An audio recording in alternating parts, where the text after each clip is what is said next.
children. Today we will learn about temperate grasslands, prairies.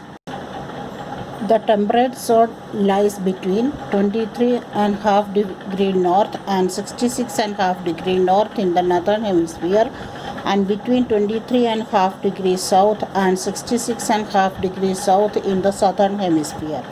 Most of the grasslands are located in the temperate zone. Bracket the sentence. Most of the grasslands are located in the temperate zone. That's your answer 1, part 2.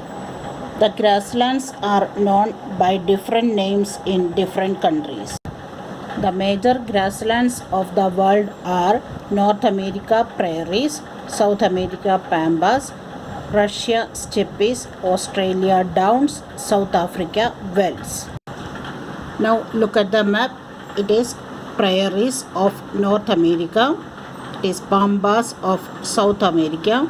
It is Russia steppes and Africa veld, and it is savanna. It is the grassland of the Democratic Republic of Congo, and it is Australia. It's down. The prairies are a vast stretch of land in the center of North America.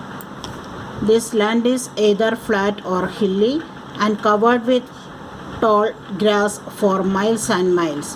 Hardly any trees are found. Then you have to bracket the sentence.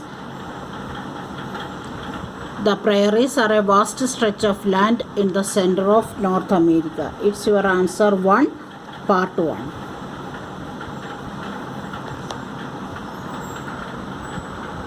Then what are prairies? The prairies are a vast stretch of land in the center of North America.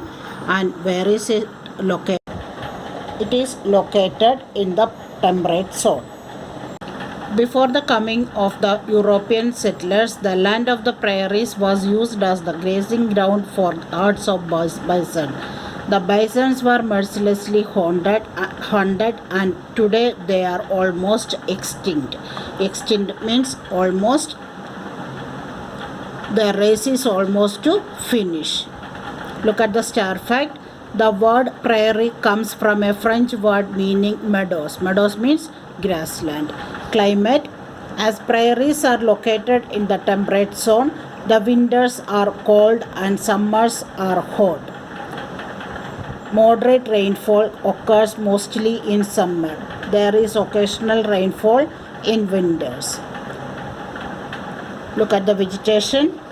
Vegetation consists mainly of grass and a few trees. However, today the land has been cleared for agriculture. Soil is quite fertile. Water is available in plenty from the Mississippi and Missouri rivers.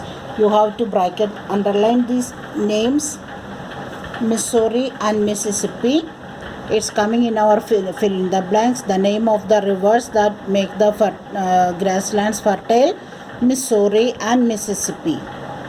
The main crops grown are wheat, maize, rye, oats and barley. Bracket the sentence. The main crops grown are wheat, maize, rye, oats and barley.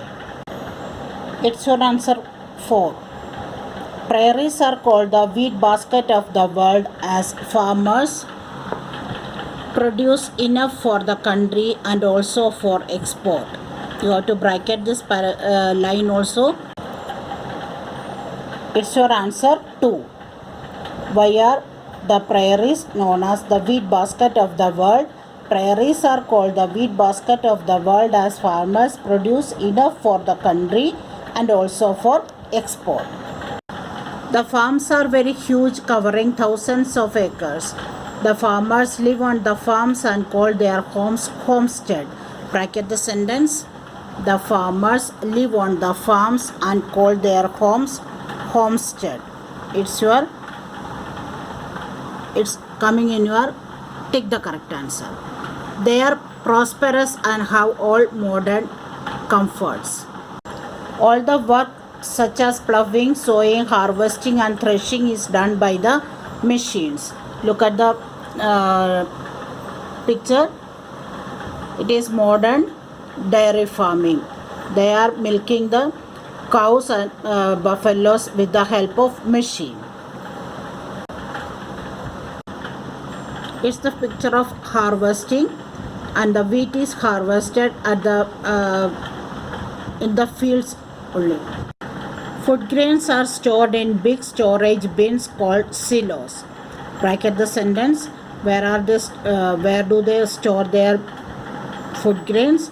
Food grains are stored in big storage bins called silos. It's also coming in your fill in the blanks. The western part of the prairies is hilly and the soil is not so fertile. As the soil is not so fertile, then the land is used for grazing the animals. Animals are reared on large open grasslands called ranches. What are ranches? That's a question. Animals are reared on large open grasslands of the North America or in the hilly areas.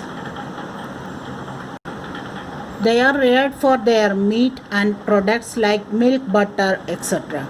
Chicago is an important center for slaughtering animals. Slaughtering animals means they use animals for their meat, and the cutting of animals, that means killing of animals for meat, is known as slaughtering.